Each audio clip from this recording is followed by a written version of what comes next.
Innal hamdalillah nahmaduhu wa nasta'inuhu wa nastaghfiruh wa na'udzu billahi min shururi anfusina wa min sayyiati a'malina may yahdihillahu fala mudilla lahu wa may yudlil fala hadiya lahu.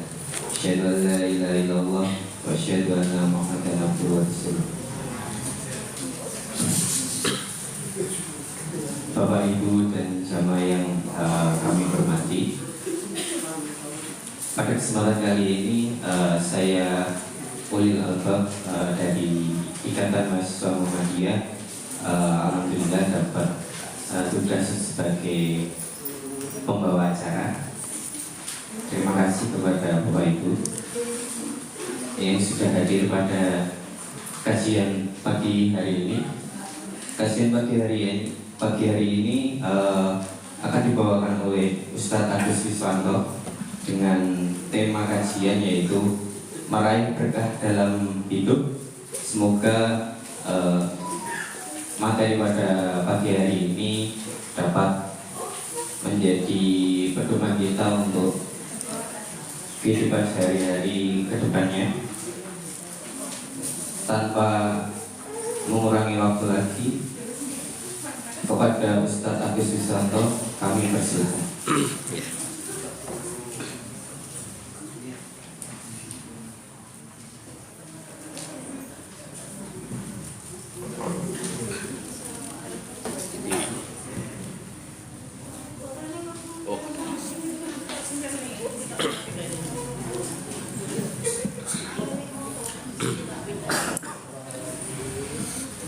Assalamualaikum warahmatullahi wabarakatuh.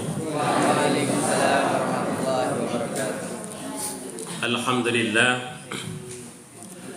Alhamdulillahilladzi bi ni'matihi tatimmus shalihat wa bi fadlihi tatanazzalul khairat wal barakat wa bi taufiqihi tatahaqqaqul maqasid wal ghayat. Wa salawatullahi wa salamuhu ala nabiyil mustafa sayyidil mujtaba nabiyina Muhammad wa ala alihi wa ashabihi sahibil karamati wal fadilat, amma ba'd. Yang kami hormati pimpinan daerah Muhammadiyah Kota Magelang, bapak-bapak, ibu-ibu, hadirin wal hadirat, jamaah pengajian Sabtu pagi yang insya Allah kita semua dirahmati dan diberkahi oleh Allah Subhanahu wa Ta'ala.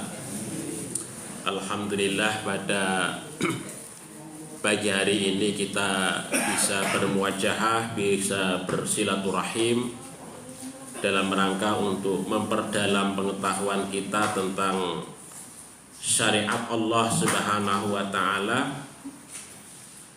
Mudah-mudahan apa yang kita lakukan ini menjadi salah satu kunci surga kita ketika nanti kita kembali ke hadirat Allah Subhanahu wa Ta'ala.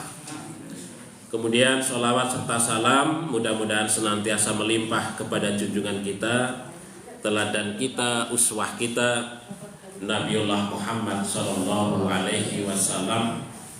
Demikian juga kepada para keluarganya, sahabatnya, dan kita semua yang menjadi bagian daripada umatnya. Bapak Ibu yang dirahmati oleh Allah Subhanahu wa Ta'ala, pada pagi hari ini Bapak Ibu sekalian kita akan membedah tentang berkah.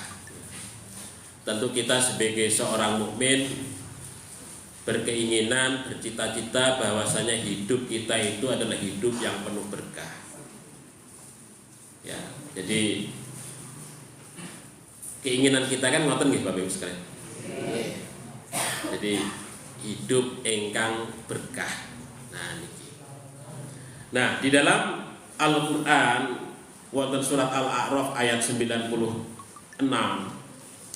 Allah itu menyatakan dengan sangat tegas sekali.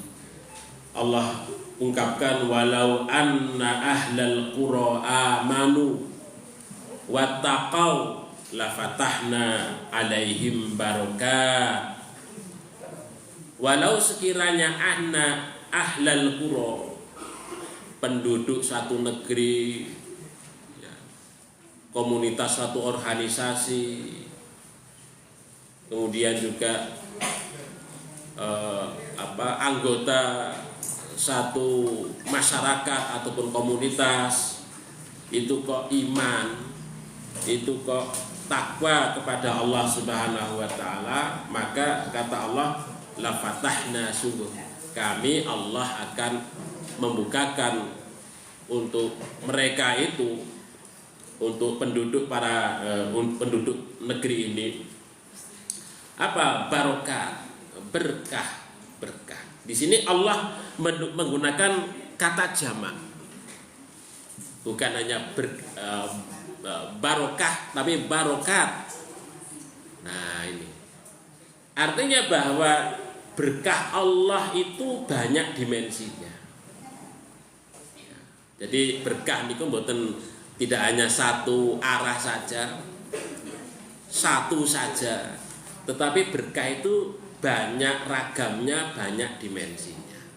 Karena ditunjuk dengan ungkapan barokah, Allah itu akan membukakan banyak berkah untuk mereka itu. Bapak Ibu sekalian, kalau kita membaca di dalam banyak tulisan yang telah ditulis oleh para ulama terkait dengan berkah ini, berkah itu maknanya, makna secara asalnya berkah itu adalah bisa dimaknai dengan nikmah, kenikmatan. Nah, ketika kita mendapatkan nikmat dari Allah, berarti itu Allah mengkaruniakan berkah kepada kita. Ada juga berkah itu artinya adalah aziyadah, tambahan. Artinya Allah itu memberikan nikmat kepada kita, tapi nikmat itu masih dikasihkan, diberi bonus lagi, tambahan. Nah, begitu. Jadi tambahan di dalam nikmat yang Allah berikan kepada kita. Kalau jenengan beli sesuatu itu kan, umpamanya beli beras 1 kilo kok ditambahi, seneng dong buatan Bapak Ibu sekalian. Ditambahi 1 kilo kok ditambahi 2 on. Seneng dong buatan, seneng kan? Nah, itu bonus jenengan. Bonus. Kadang-kadang yang aturan harganya 10.000 dikurangi menjadi cuman 9.000, atau beli 10.000 dikasih tambahan barang yang lain, itu namanya bonus, itu namanya aziyadah. Jadi kita mendapatkan nikmat dari Allah itu masih kemudian diberikan tambahan nikmat yang lain dari nikmat itu. Nah, itu yang disebut dengan berkah. Nah, menurut Imam Al-Ghazali di dalam kitab Ihya-nya, beliau menyebut berkah itu tidak sekedar nikmat, berkah itu tidak sekedar tambahan, tetapi yang dimaksudkan adalah aziyadatu fil khair, tambahan di dalam kebajikan. Nek jenengan kita sedaya kok angsal nikmat, tapi kemudian nikmat yang Allah berikan kepada kita itu menambah kebaikan bagi kehidupan kita, itu namanya berkah. Nah, ngaten. Terus kenapa Bapak Ibu sekalian? Karena tidak sedikit orang itu dianugerahi nikmat, dan nikmat itu bertambah-tambah untuk dirinya. Tapi tidak sedikit orang yang dengan nikmat itu justru kemudian jauh dari Allah, sampai semakin adoh karo Gusti Allah. Karena apa? Karena nikmat yang Allah karuniakan itu kan, nikmat itu dalam makna yang lain nikmat itu juga keluasan. Artinya dengan nikmat itu orang itu bisa berbuat apa saja, bisa melakukan apa saja, banyak kesempatan yang ada pada dirinya. Maka kemudian ketika Allah menganugerahkan nikmat kepada dirinya, ketika kok kemudian nikmat itu menambah kebajikan, menambah kebaikan bagi yang bersangkutan, berarti nikmat yang Allah karuniakan kepada yang bersangkutan itu nikmat yang membawa berkah. Nah, mengatakan niki menurut Imam Al-Ghazali mengatakan, maka al-barokah maknanipun adalah azyadah al-fil khair, tambahan di dalam kebajikan. Nah, berkata tidak sekedar tambahan saja, tidak sekedar nikmat saja, tetapi tambahan dan juga nikmat yang Allah karuniakan itu menambah dalam kehidupan kita, itu menambah kebaikan untuk diri kita. Bapak Ibu yang dirahmati oleh Allah Subhanahu wa taala. Kemudian kalau kita lihat dalam kaitannya dengan manifestasi ataupun dimensi berkah dalam rezeki, Bapak Ibu sekalian. Tentu kita semua kan diparingi rezeki ya. Tidak ada di dalam di muka bumi itu yang tidak diparingi rezeki oleh, semuanya diberi rezeki oleh Allah.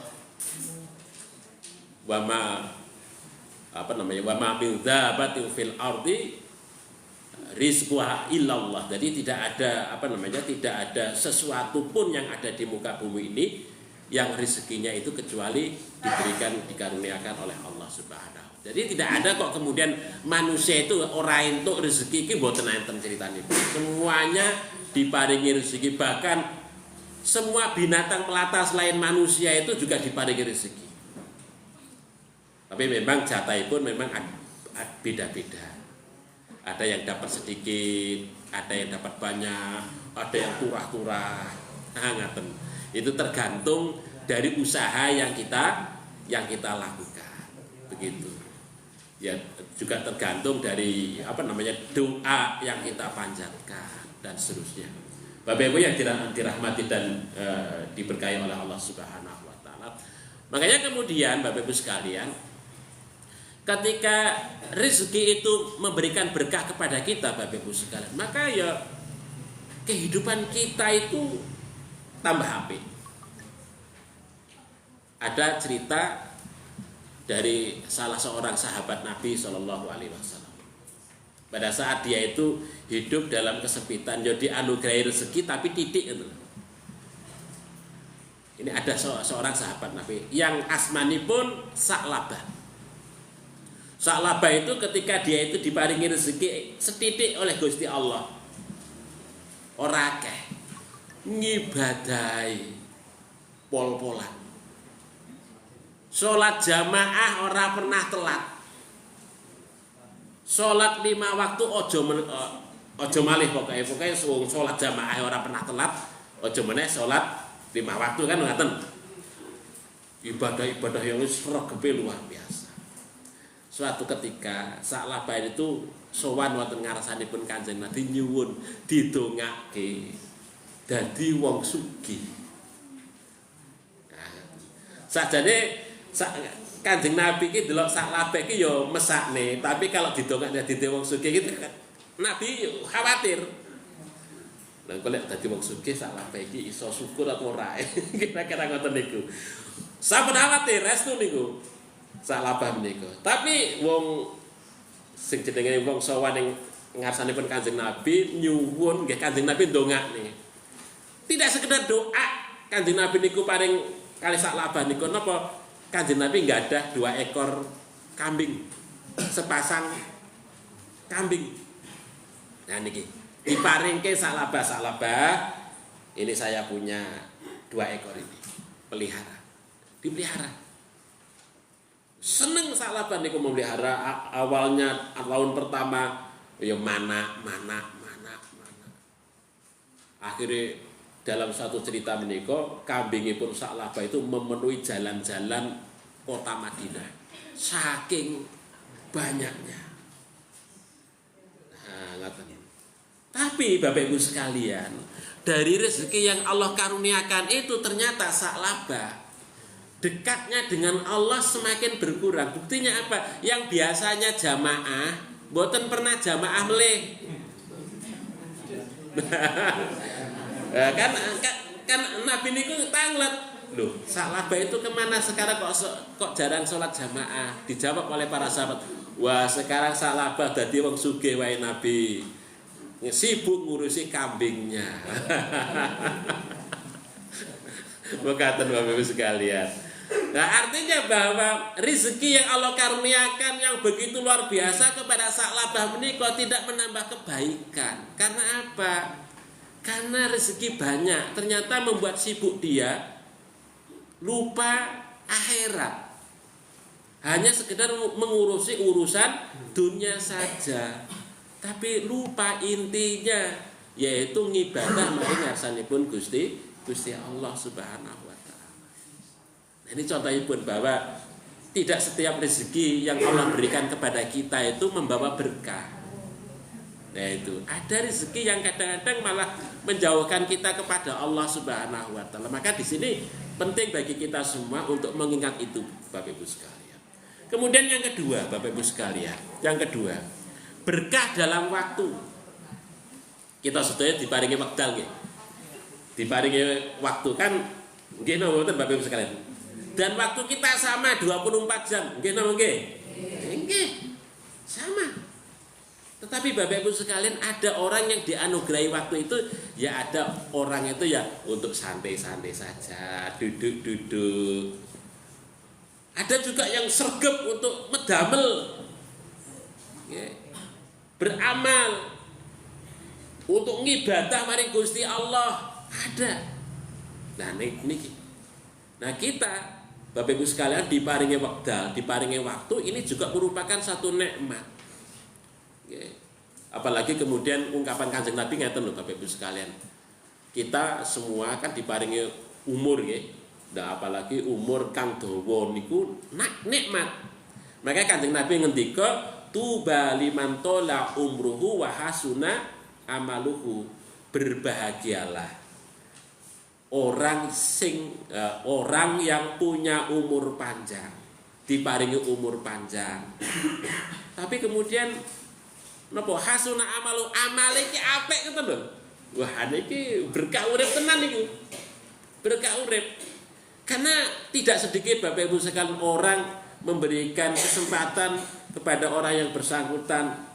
Ya kadang-kadang habis begitu saja. Orang ngerti iki sedina iki aku iki wis ngopo karo Gusti Allah iki.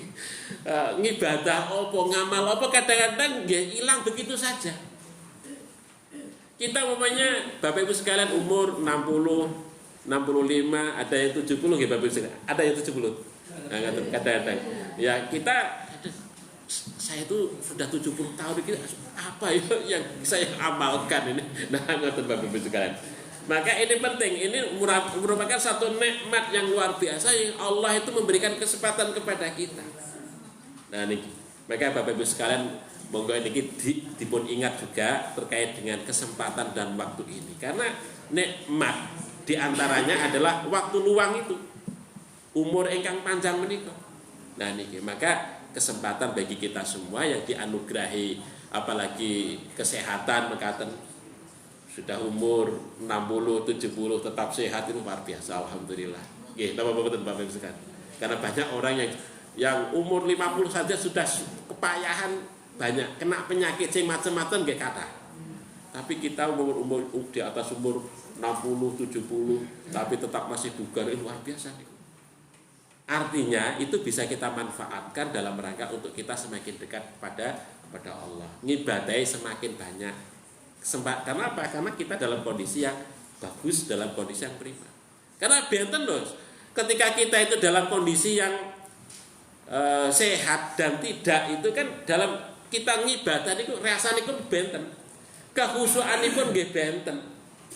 Nek kita dalam kondisi sehat niku ngibadah itu bisa menghayati betul khusyuk, iso pelan-pelan ngoten. Nek sakit cobi Bapak Ibu sekalian. Wis sing diraoske mun rasa sakit, enggak bisa merasakan bacaan yang kita baca. Aduh kok sakit to. Rasane bener. Aduh sambil napa? Sambil ngibadah menika. Kan benten. Nah, niki Bapak Ibu sekalian makanya kalau kesempatan umur, waktu yang dianugerahkan oleh Allah Subhanahu wa taala apalagi kemudian kita masih diparingi nikmat sehat menika maka niki berkah yang bisa kita ngibadah maring Gusti Allah Subhanahu wa taala. Makanya Bapak Ibu sekalian di dalam salah setunggalipun hadis Kanjeng Nabi niku ngendika ngeten nikmatan ada dua nikmat. Magbunun fihi makasiru minan nas yang mana banyak manusia itu tertipu. Dua nikmat itu. Nikmat yang dimana banyak manusia itu tertipu. Napa niku as-sihah wal faragh. Nggih menika waktu sehat dan waktu luang. Nek waktu luang yo enak duduk-duduk. Nek sing enom ki main game ngono kae. Main HP. Apa namanya? Scrollnya tuh lho Bapak Ibu sekalian. Saya itu kadang-kadang ya juga kalau sudah main HP ngeten kok asik banget. Tahu-tahu 1 jam habis. Aduh, wis 1 jam. Asik. Gitu aja masih pengen lagi scroll. Jadi orang enek manfaatnya. Nek kita duduk di depan HP scroll. Maca Al-Qur'an ya ora. Maca buku ya ora, nambah pengetahuan wawasan keagamaan kita ya ora, ngibadah ya ora, ngamal yang lain ya ora. Jadi waktunya nganggur mek scroll. Nah, mengatakan. Nah niki penting Bapak Ibu sekalian. Maka al-faragh was-sihah niki kadang-kadang kita karena mungkin begitu menikmati ya, nikmat dari saking Gusti Allah mereka kadang-kadang kita lupa dengan nikmat itu. Untuk apa nikmat itu kita manfaatkan, nikmat itu kita gunakan itu untuk Allah Subhanahu wa taala. Kemudian yang ketiga Bapak Ibu sekalian, berkah dalam ilmu pengetahuan. Nah niki. Tentu kita diparingi ilmu oleh Allah Subhanahu wa taala. Dulu kita belajar dari TK, SD, SMP, SMA, perguruan tinggi. Nah niki tentu pengen bahwa ilmu yang kita miliki menika manfaat untuk diri kita, keluarga kita, lingkungan kita, masyarakat kita, organisasi kita, bahkan sampai bangsa dan negara. Maka kalau ilmu yang kita miliki kemudian memberikan manfaat, bisa menolong orang lain, memberikan kebaikan untuk sesama dan lain sebagainya, ilmu yang kita miliki itu memberikan manfaat dan keberkahan, bukan sekedar untuk diri kita, tetapi juga untuk orang lain. Tapi banyak Bapak Ibu sekalian, orang yang berilmu belum tentu berkah ilmunya itu nggih kathah.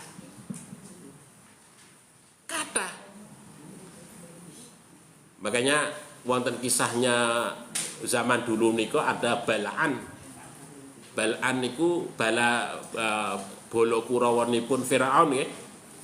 Kelompok ilmuwan, tapi dengan ilmunya itu untuk menindas, untuk menghancurkan orang, ya, memperbudak orang dan lain sebagainya begitu. Apa sekarang itu ada Bapak Ibu sekalian, buktinya orang-orang banyak yang pakai baju oranye itu loh. Geno mboten. Ini kan orang berilmu kabeh kan? Geno mboten.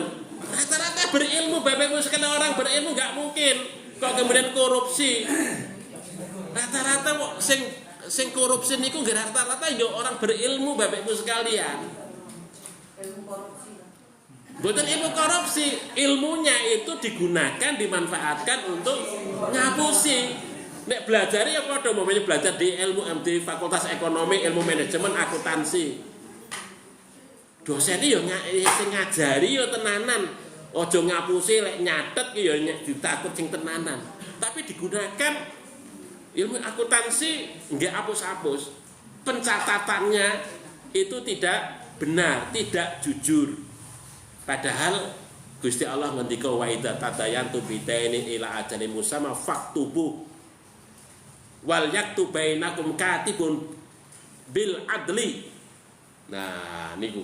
Jadi kalau nyatet itu harus nyatet dengan cara adil.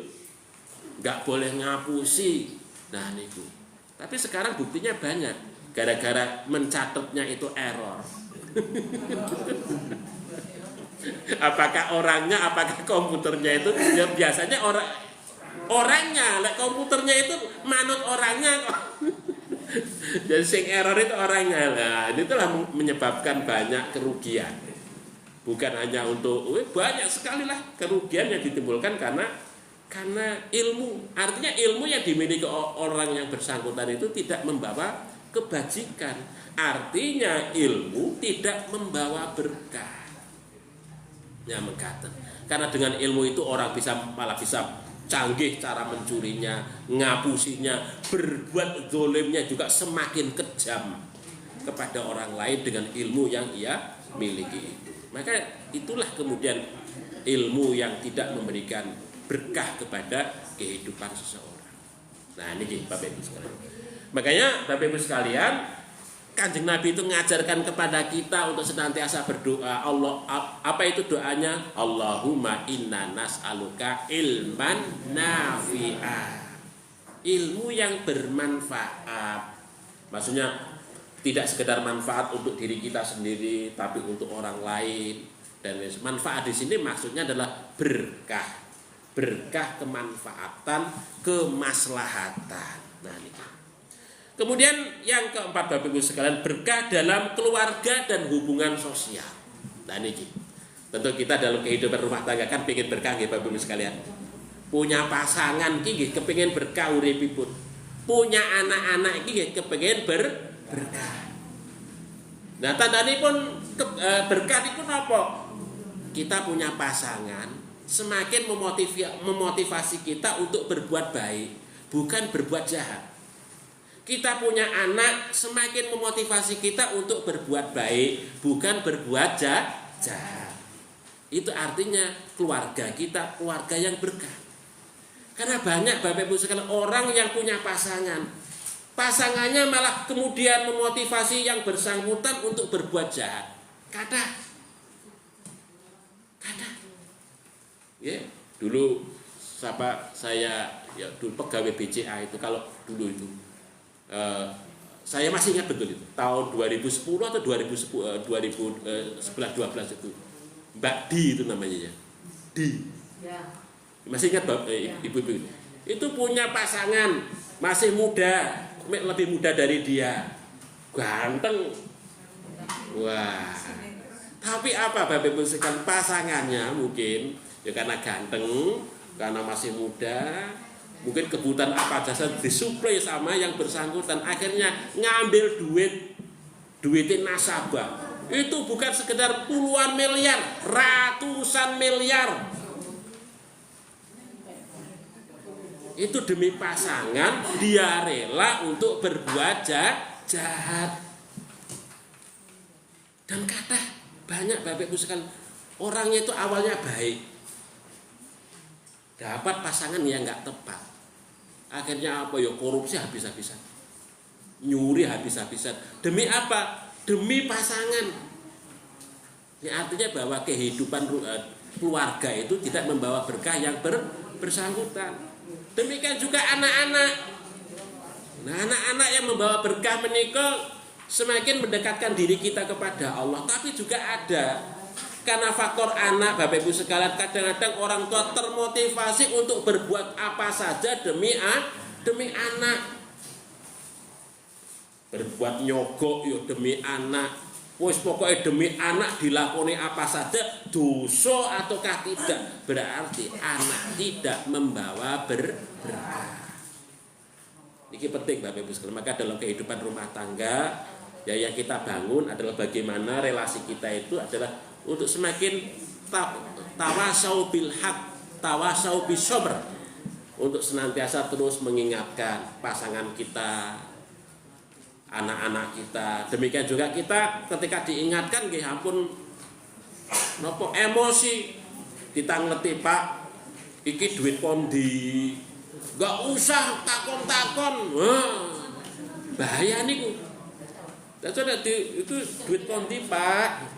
Lha gajine sampeyan kok sakane kok jenengan kok oleh amplopan gede kon iki. Balekne. Nah, ngoten. Ampun senengen kon di Pak. Wis ora enggak usah tanya-tanya, pakai saja. Iya tuh Pak, mbok sesuk oleh ngene lagi Pak. Wah, bahaya niku Bapak Ibu sekalian. Bahaya niku. Nah, niku orang ngerti bahwasanya amplop yang dibawa itu adalah hasil korupsi, hasil mencuri. Nah, niku. Maka ini penting untuk saling kita mengingatkan supaya apa, keluarga kita menjadi keluarga yang berkah. Nah, niki. Bapak Ibu yang dirahmati oleh Allah. Kemudian berkah dalam makanan. Tentu kita semua setiap hari makan ya Bapak Ibu sekalian. Nggih mboten?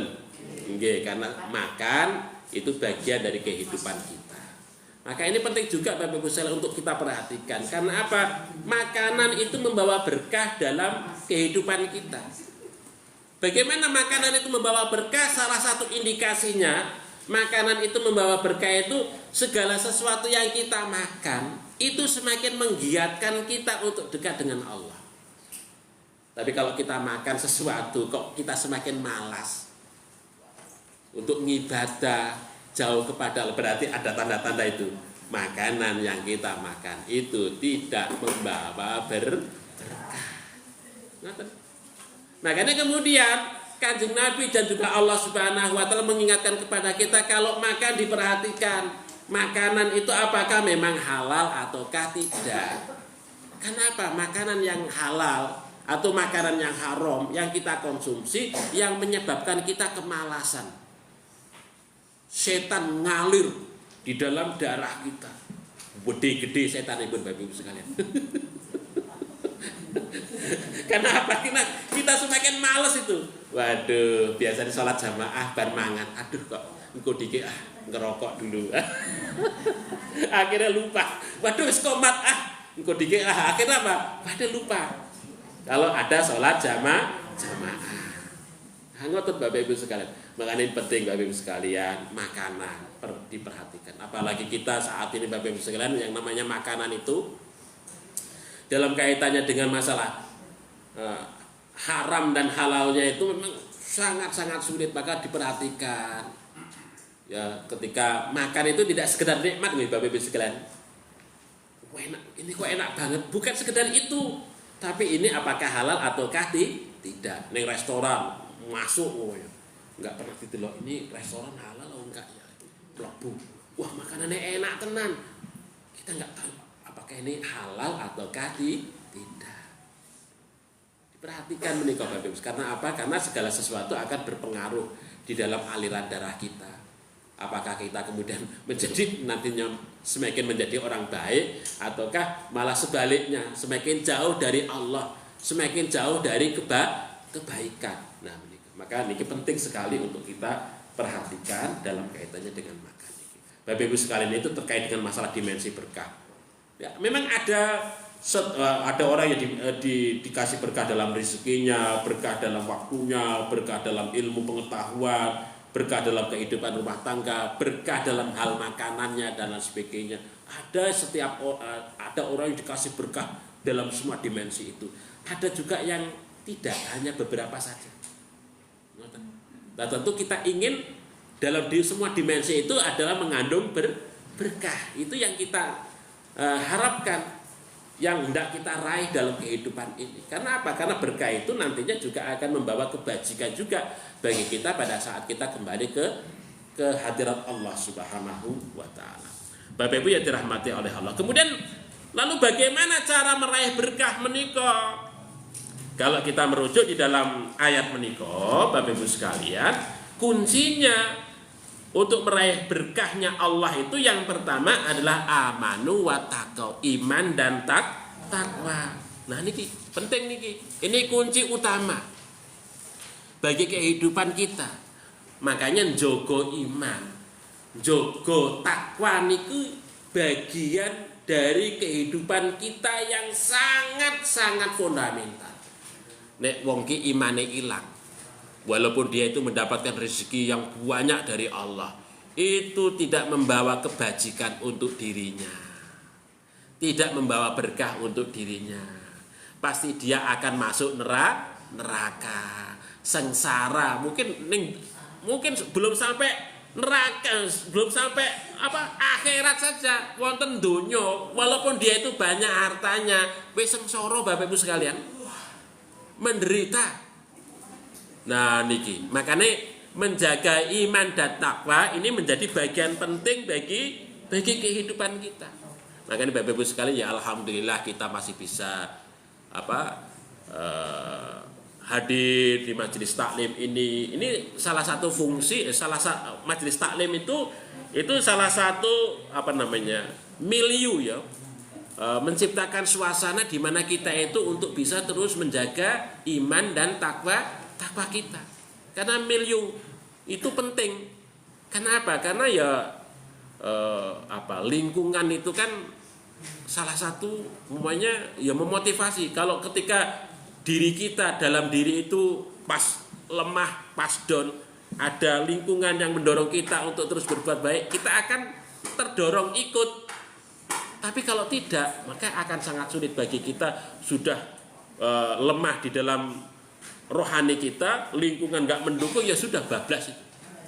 Nah ini, maka milieu lingkungan itu bagian penting bagi kehidupan kita untuk menjaga iman. Makanya kemudian di dalam berbagai ayat menikah Allah itu menyatakan ungkapan-ungkapan yang sifatnya jama'i.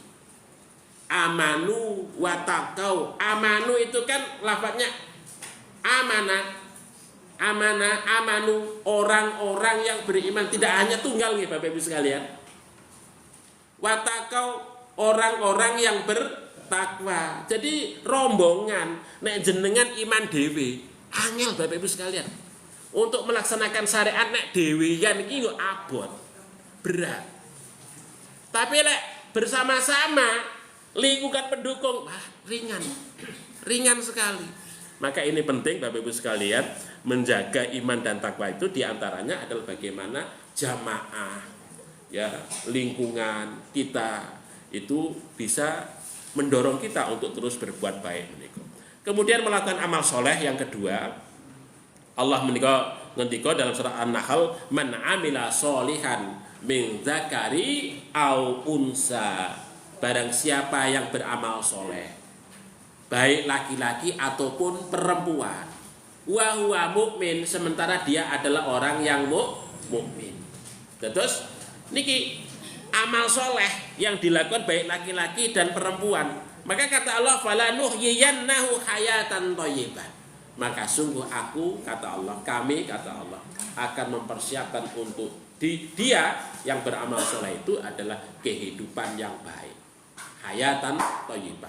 Baik di sini adalah kehidupan dalam ya baik menurut konsep syariat. Baik menurut konsep syariat, bukan baik menurut persepsi kita loh Bapak Ibu sekalian. Ya.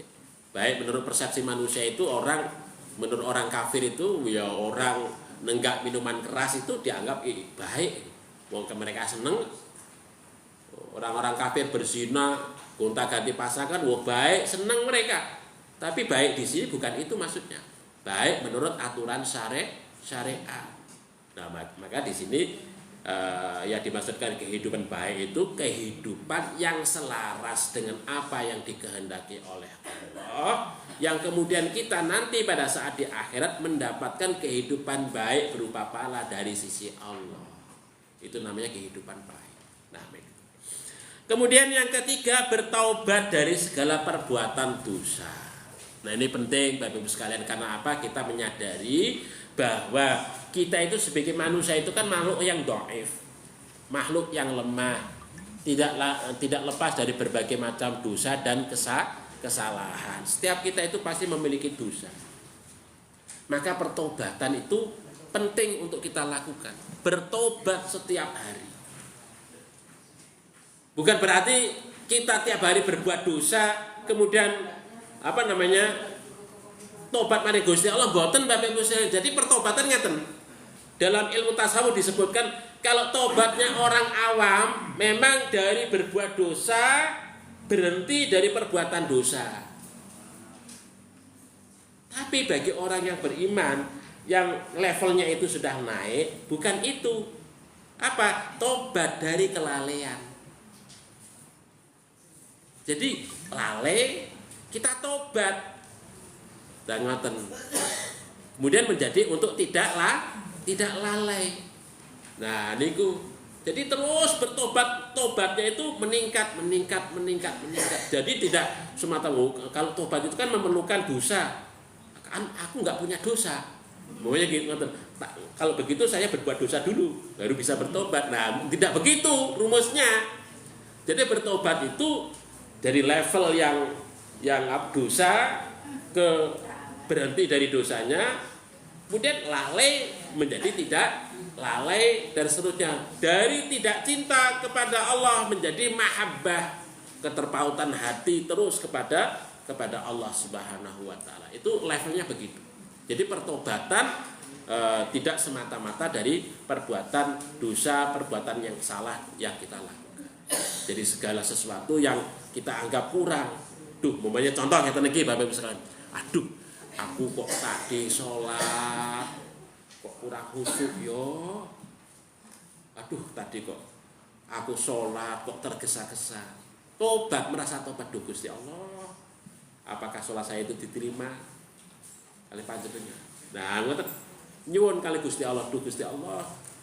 Duh, nanti kalau nanti pada saat pas sholat duhur itu cepet-cepet itu. Karena tergesa-gesa, karena faktor pekerjaan, karena faktor apa? Duh Gusti Allah, kok sholatku kok cepet-cepet ya.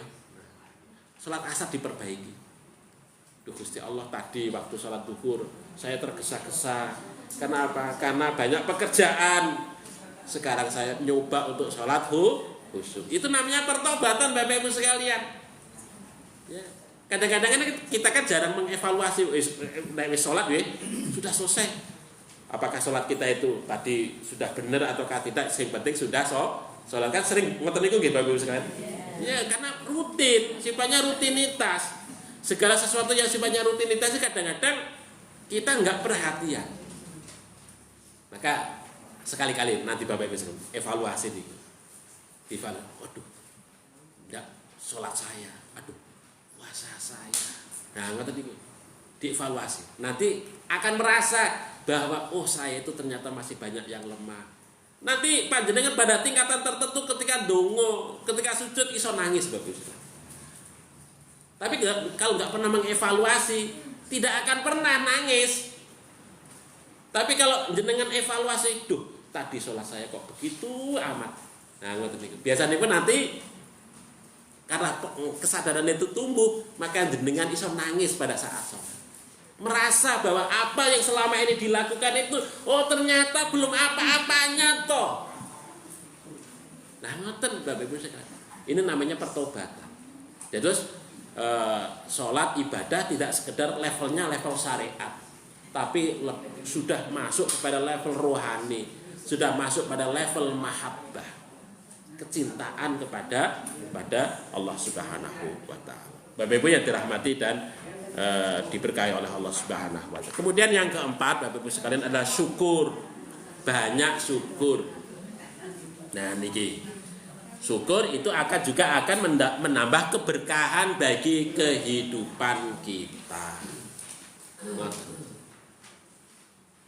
Syukur. Nah, urip niku kan cuman ada dua. Nek mboten syukur sabar.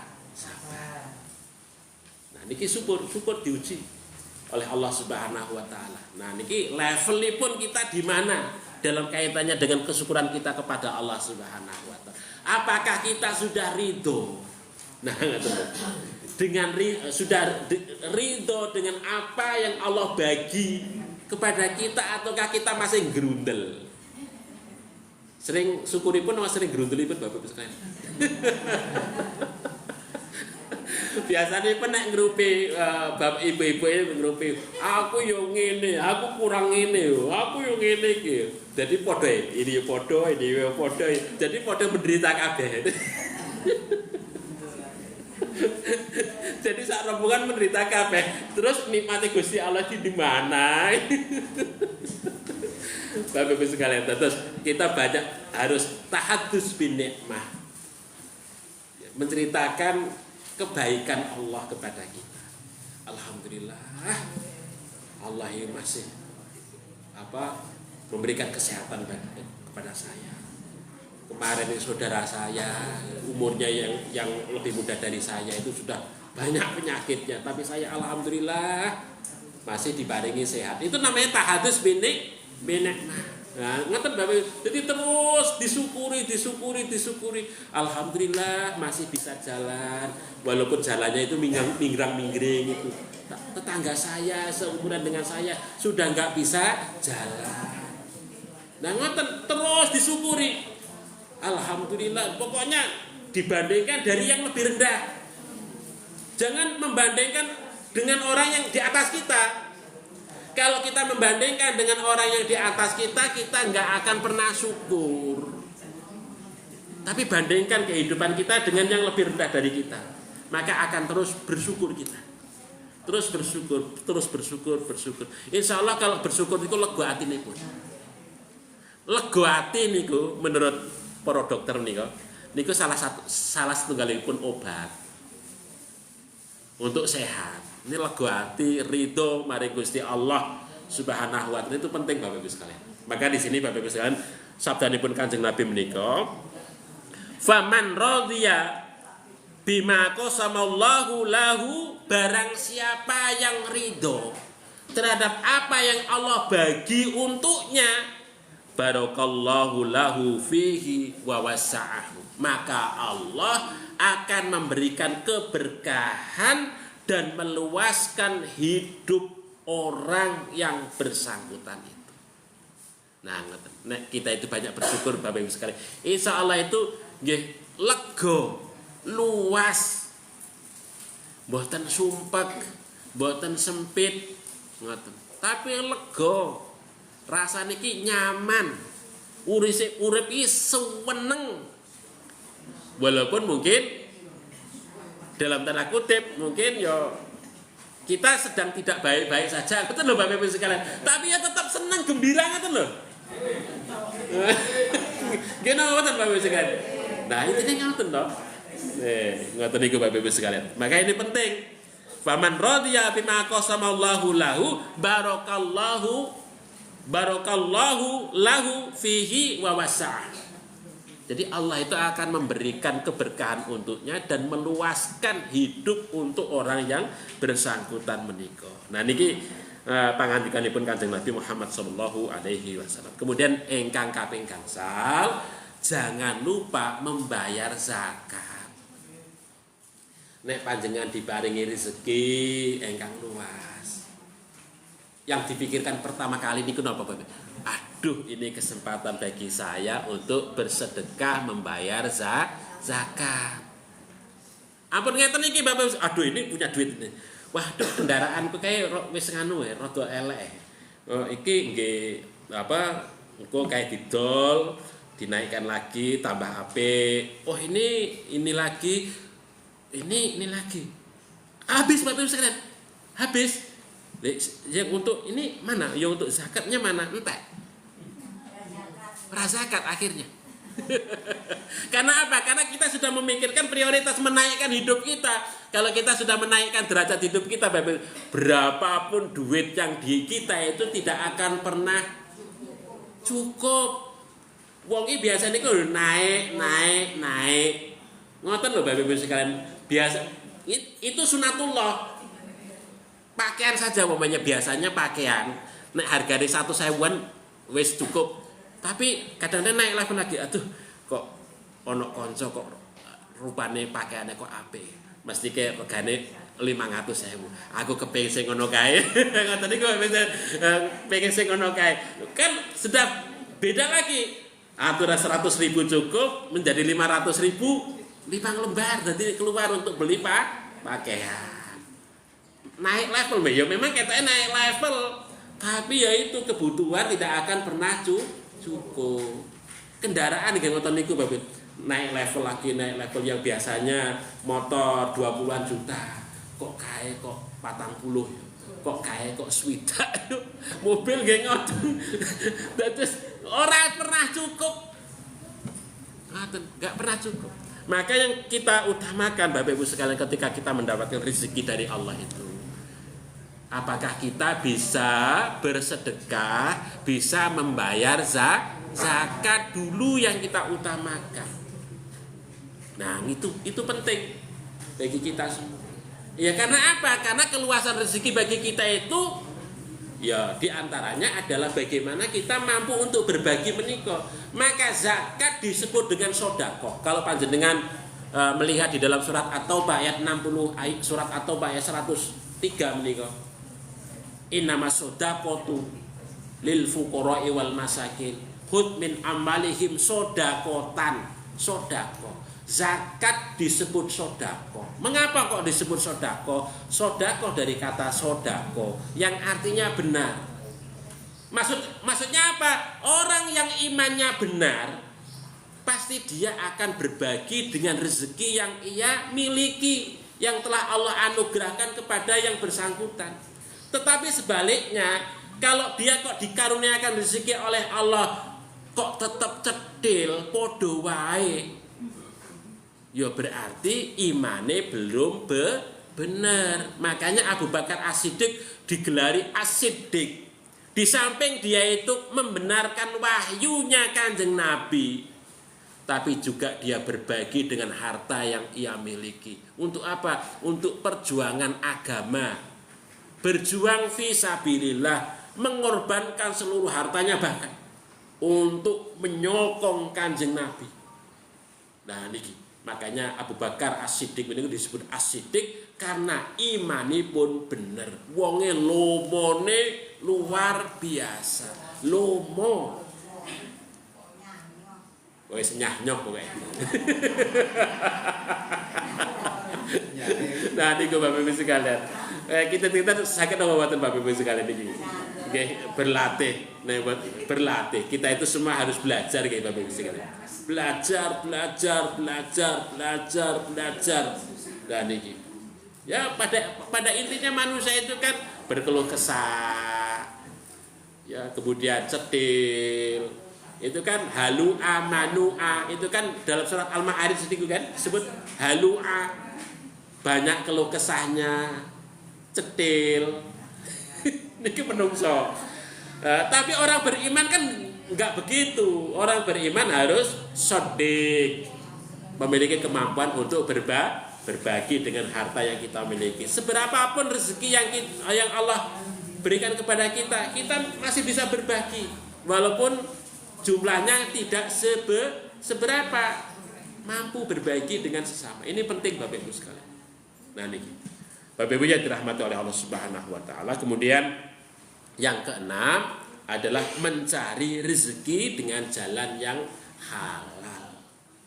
Niki insya Allah akan membawa keberkahan di dalam kehidupan kita. Jangan sampai rumusnya ngeten Bapak Ibu. Wong mencari yang haram aja susah.